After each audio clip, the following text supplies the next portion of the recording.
My entrance into the adult world was profoundly marked by the 2008 housing crash and global financial crisis.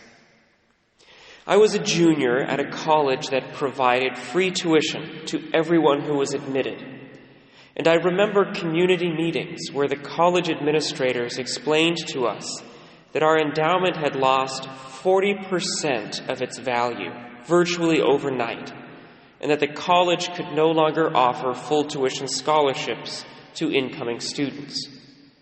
That's $200 million that just disappeared.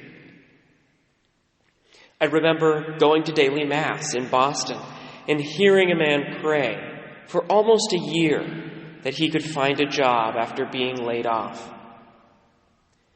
I remember how my college classmates, who were some of the most well-educated and well-qualified engineers in the country, how even they were worried about finding employment after graduation. It was in this context that I heard one of the talks that really got me to take the idea of tithing seriously. It was fall of 2010, just after the economy and employment had begun to recover, and I was a first-year seminarian serving at St. Anthony's Parish in Renton. Renton was and still is home to many well-paying blue-collar jobs, and the economy of that town had been severely affected in 2009 by Boeing and Kenworth trucking layoffs. The couple giving this talk had themselves been unemployed for a period of time. And yet, when the economy crashed, the jobs went away, and they were forced with some very hard financial decisions, this family made the extraordinary choice not to reduce their monthly giving to the parish. And during this talk, they described how the Lord worked powerfully through their continued tithing by helping them keep everything in perspective during a very difficult time, and unexpectedly by preventing them from ever worrying about how they would make ends meet. As they described it, the Lord made sure they were taken care of because they continued to put the Lord first, even in finances. Well, like I said, this talk got me to take tithing more seriously at an important point in my life. I already understood the obligation to help the church with her needs, but I had never really thought about tithing as a spiritual practice. I had never before considered tithing as something that the Lord would use to take care of me. Shortly after hearing this talk, I did begin to tithe, and from that day forward, I have never once worried about money, even when, as a seminarian, I was basically living off donations from the Knights of Columbus.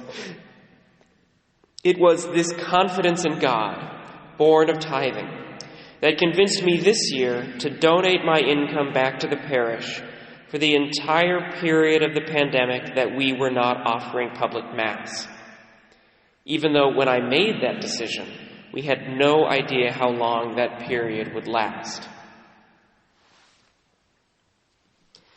I tell you all of this because we have a tendency to want to make tithing complicated. And given that this homily will end with a worksheet, there is a part of it that is complicated. But the concept is very simple. If you are giving to God, He is going to take care of you. Not in a transactional way. Not in a you scratch my back and I'll scratch yours situation like we might have in business or politics. More like, if you do your part, God is going to take care of the rest. That's what's so appealing about today's gospel.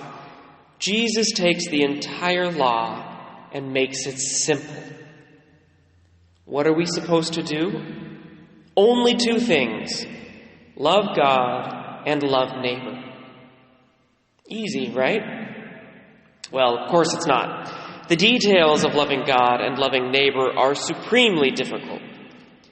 But at least we know what direction we are supposed to be going in.